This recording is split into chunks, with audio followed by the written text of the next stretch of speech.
Morning students, chapter number 2 principle of management, इसकी video number 4 share कर रहे हैं। इसमें हम फेयोल सर ने जितने भी प्रिंसिपल्स बनाए थे मैनेजमेंट के रिगार्डिंग उनके बारे में बात कर रहे हैं। 2 प्रिंसिपल्स हम पहले डिस्कस कर चुके हैं, थर्ड प्रिंसिपल पे आ गए हैं हम, डिसिप्लिन। ठीक है, तो फेयोल सर का कहना है कि डिसिप्लिन एक जो प्रिंसिपल है, अगर ऑर्गेनाइजेशन इनको फॉलो करती है तो ऑर्गेनाइजेशन मैनेजमेंट बहुत अच्छा हो जाता है, उस ऑर्गेनाइजेशन का वर्कर अच्छे से काम करते हैं और जो ऑर्गेनाइजेशन है वो ग्रो करती है। ठीक है, तो पहली चीज़ तो बात आती है कि डिसिप्लिन की, कि डिसिप्लिन होता क्या है। तो डिसिप्लिन कैसे हो सकता है कि डिसिप्लिन में फॉलोइंग कोड ऑफ कंडक्ट, मतलब कोड ऑफ कंडक्ट बना करके, रूल और रेगुलेशन बना करके एम्प्लॉयज़ और सबॉर्डिनेट के बीच में रूल और रेगुलेशन बना करके डिसिप्लिन बनाया जा सकता है। Good superior level of superior at art level पे कर डिसिप्लिन बनाया जा सकता है। Clear and fair agreement among the subordinate superior, means जो सबॉर्डिनेट और सुपीरियर होते हैं उनके बीच में जितना भी एग्रीमेंट होता है वो क्लियर और फेयर होना चाहिए। इससे भी डिसिप्लिन बना रहता है किसी ऑर्गेनाइजेशन में।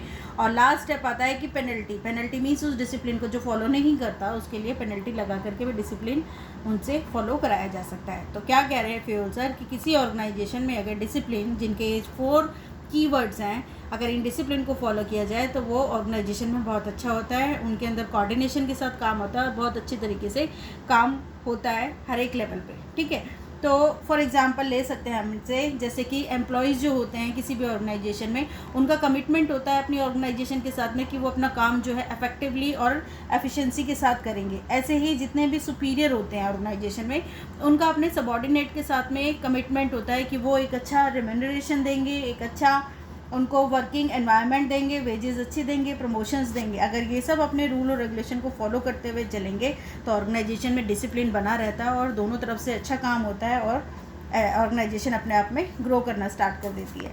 पॉजिटिव इफेक्ट क्या है इसके प्रिंसिपल के कि systematic work in the organisation, clear, जहाँ पे डिसिप्लिन को फॉलो किया जाता है, डिसिप्लिन के अंदर रह कर के काम किया जाता है जिन ऑर्गेनाइजेशन के अंदर, वहाँ पर काम जो है सिस्टमेटिक होता है, अच्छे तरीके से होता है, कभी भी क्लैश नहीं होता एक दूसरे के साथ में, बहुत अच्छे तरीके से काम चलता रहता है।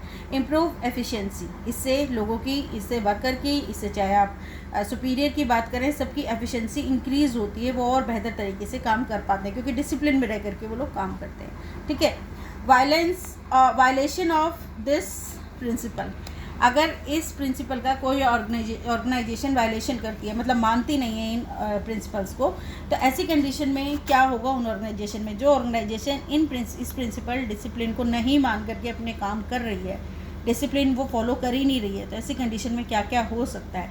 तो सबसे पहले डिसऑर्डर, कन्फर्म, ठीक है, कन्फ्यूज़न, डिसऑर्डर हो जाएगा, कन्फ्यूज़न हो जाएगा काम के लिए कि कैसे काम किया जाए, किस तरीके से किया जाए। ठीक है, वेस्टेज ऑफ रिसोर्सेज होना शुरू हो जाएगा, एब्सेंस ऑफ डिसिप्लिन, जब डिसिप्लिन होगा ही नहीं कि काम कैसे करना है, कितने टाइम पीरियड में करना है, किसके द्वारा करना है, तो डिसिप्लिन जब होगा ही नहीं तो वेस्टेज ऑफ रिसोर्सेज होना स्टार्ट हो जाएगा, डिले वर्क होना स्टार्ट हो जाएगा। ठीक है, रूल और रेगुलेशन नहीं होंगे तो काम अपने आराम से करेंगे, वर्कर जब करना होगा जब करेंगे, उनके लिए कोई रूल और रेगुलेशन तो है नहीं कि उतने टाइम में ख़त्म करना है। तो कहने का मतलब डिसिप्लिन जो है एक मोस्ट इंपॉर्टेंट प्रिंसिपल है, फेयोल ने बोला है, अगर इसको फॉलो किया जाता है ऑर्गेनाइजेशन को बहुत ज़्यादा लाभ होते हैं। ठीक है, नेक्स्ट प्रिंसिपल पे आते हैं हम, प्रिंसिपल नंबर 4 प्रिंसिपल है इसका यूनिटी ऑफ कमांड। अब यूनिटी ऑफ कमांड क्या होता है, ये नई चीज़ है आपके लिए बेटा। यूनिटी ऑफ कमांड बोला गया है फेयोल के द्वारा कि ऑर्गेनाइजेशन में यूनिटी ऑफ कमांड का फॉलो करना बहुत ज़रूरी होता है।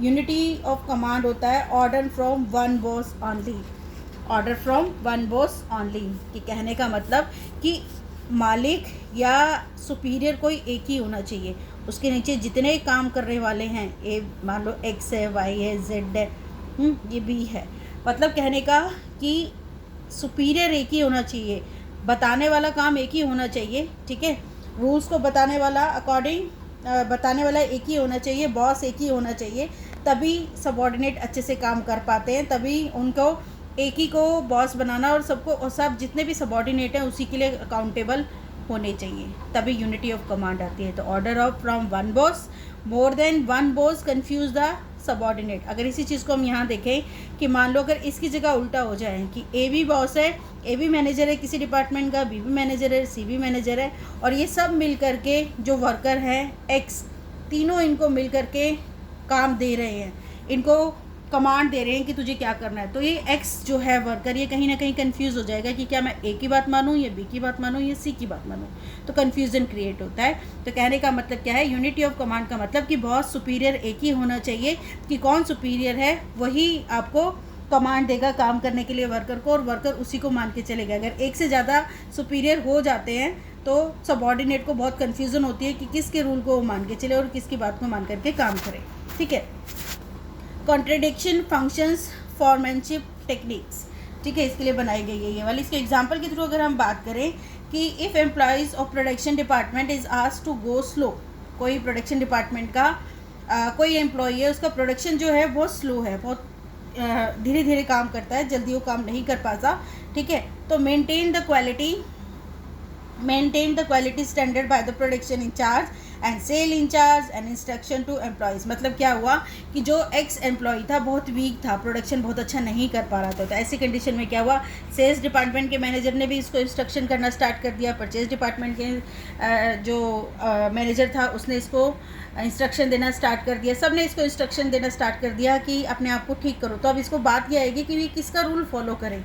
तो कहने का मतलब वही है कि यूनिटी ऑफ कमांड होनी चाहिए किसी भी ऑर्गेनाइजेशन के अंदर, एक ही सुपीरियर होना चाहिए कि वही कमांड देने वाला है, और जितने भी सबऑर्डिनेट हैं उसी के लिए अकाउंटेबल है, उसी के लिए जवाबदेह है। अगर उनसे काम नहीं होता तो उनको उस सुपीरियर को ही जवाबदेही होगी, उसी के लिए वो अकाउंटेबल होंगे। तो यूनिटी ऑफ कमांड होना बहुत ज़रूरी है। इसके पॉजिटिव इफेक्ट क्या है इस प्रिंसिपल के, नो कन्फ्यूज़न। अगर हमें पता है कि हमारा मालिक या किसी भी इसमें कि मैनेजर ये है, ठीक है, ए है, तो जितने भी सबऑर्डिनेट है सब उसको फॉलो करेंगे, कोई कन्फ्यूज़न ही नहीं है कि कोई और आकर के उनको किसी काम के लिए बोले। ठीक है, कन्फ्यूज़न नहीं होता सबऑर्डिनेट के दिमाग में।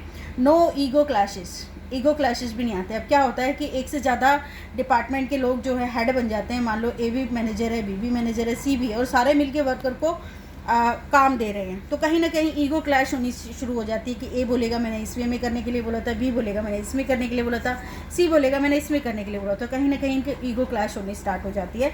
तो अगर यूनिटी ऑफ कमांड होगी, एक ही ऑनर होगा, एक ही मैनेजर होगा या एक ही सुपीरियर होगा बोलने के लिए, तो वर्कर को पता और उनके ईगो क्लैशेस भी नहीं होंगे। इम्प्रूव एफिशिएंसी इन वर्किंग, और वर्क में एफिशिएंसी इंक्रीज होगी। ठीक है, वायलेशन ऑफ दिस प्रिंसिपल, अगर इस प्रिंसिपल को फॉलो नहीं करती है ऑर्गेनाइजेशन तो क्या लॉसेस उसे हो सकते हैं। Confusion in mind of employees, जैसे पहले ही बताया आपको, ए या बी या सी, 3-4 अगर वर्क वो हो जाते हैं, आपके मैनेजर्स हो जाते हैं, तो वो सारे मिलकर अगर सबऑर्डिनेट को काम के लिए बोलेंगे तो कन्फ्यूज़न आ जाएगी एम्प्लॉयज़ के दिमाग में कि किसकी बात को माने और किसको नहीं। Subordinate will get chance to escape from his responsibility by giving the excuses. ऐसी कंडीशन में जो सबऑर्डिनेट्स जो होंगे ना, जो वर्कर होंगे, तो वो अपनी रिस्पॉन्सिबिलिटीज़ को छोड़ना स्टार्ट कर देंगे कि मीन्स कि अब मैं किसके लिए जवाब दूँ, तो काम करने के लिए एक्सक्यूजेज देना शुरू कर देंगे, बहाने बनाना शुरू कर देंगे और अपने काम को नहीं करेंगे। ठीक है, ईगो क्लैशेज आनी स्टार्ट हो जाएगी अलग अलग सुपीरियर के बीच में। Difficulty in maintaining discipline in the organisation के अंदर ऐसे डिसिप्लिन भी मेंटेन नहीं हो पाएगा। तो यूनिटी ऑफ कमांड भी मोस्ट इम्पॉर्टेंट आपका प्रिंसिपल है ऑर्गेनाइजेशन के लिए।